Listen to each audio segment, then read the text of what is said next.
ఇప్పుడే జీ5 app download చేయండి. చూడండి మీ ఫేవరెట్ టీవీ షోస్ ఎప్పుడైనా ఎక్కడైనా. ఈ ముక్క నీతో చెప్పించడానికే పెద్దనాన్నే ప్రవళికని చంపాడు అని కావాలనే అబద్ధం ఆడాం పెద్దమ్మా.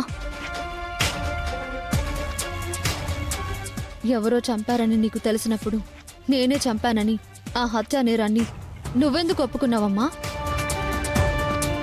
నిన్ను నన్ను విడదీయడానికి విశ్వ ప్రయత్నాలు చేసింది.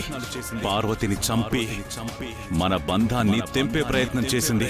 పాపవని వదిలేస్తే ఆ పాము కోరలు చాపి నీ మీదికే వస్తుంది. నిన్ను నాకు కాకుండా చేస్తుంది. అందుకే ఆ పాము కోరలు తీయకుండా వదిలిపెట్టను జానకి.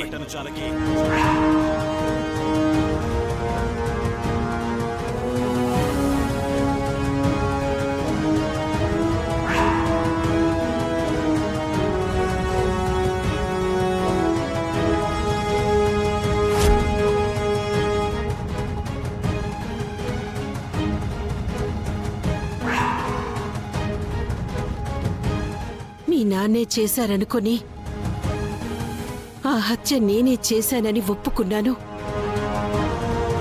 కానీ ఇందాక మీ నాన్న మాటల్ని బట్టి అర్థమైందమ్మా, ఆయన ఏ పాపం చేయలేదని.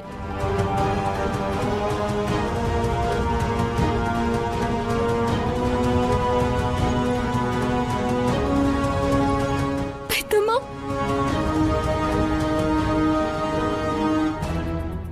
ఏడవకమ్మా. మావయ్య హత్య చేయలేదంట. మీరు పొరబడి మావయ్య కోసం ఇంత రిస్క్ తీసుకున్నారు. ఆ ప్రవళిక బతికి ఇన్ని రోజులు ఇబ్బంది పెట్టింది చాలక చచ్చి కూడా తన వల్ల మీరు మామయ్య ఇబ్బంది పడాల్సి వస్తుంది. అసలు తన్నెవరు చంపుంటారు? ఏమో సీనయ్య,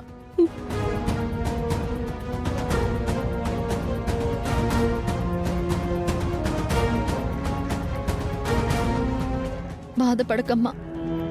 ఆ హత్యకు నీకు నాన్నకు ఏ సంబంధం లేదు అని తెలిసిపోయింది కదా. చాలు, ఇక భయపడాల్సిన అవసరం ఏం లేదు.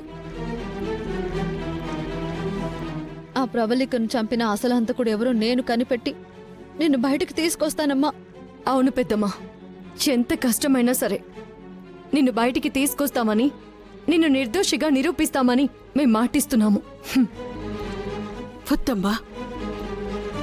ఆ ప్రవళికని హత్య చేశారంటే అవతల వాళ్ళెంత దుర్మార్గులో ఏంటో. నా కోసం మీరు ఇబ్బందుల్లో పడద్దమ్మా. నా రాత ఎలా ఉంటే అలా జరగనివ్వండి, వదిలేయండి. అదేంటత్తయ్య అలా అంటావు? మామయ్య కోసం చెయ్యని నేరాన్ని మీ మీద వేసుకున్నారని తెలిసాక నీకోసం ఏం చేయకుండా ఎలా ఉండగలం? మీరేం భయపడకండి అత్తయ్య. అవతల వాళ్ళు ఎలాంటి వాళ్ళైనా వాళ్ళ చెవులు పట్టి స్టేషన్కి ఈడ్చుకొచ్చి మిమ్మల్ని విడిపించుకొని వెళ్తాం. అవునత్తయ్య, అంతవరకు మీరు ధైర్యంగా ఉండండి.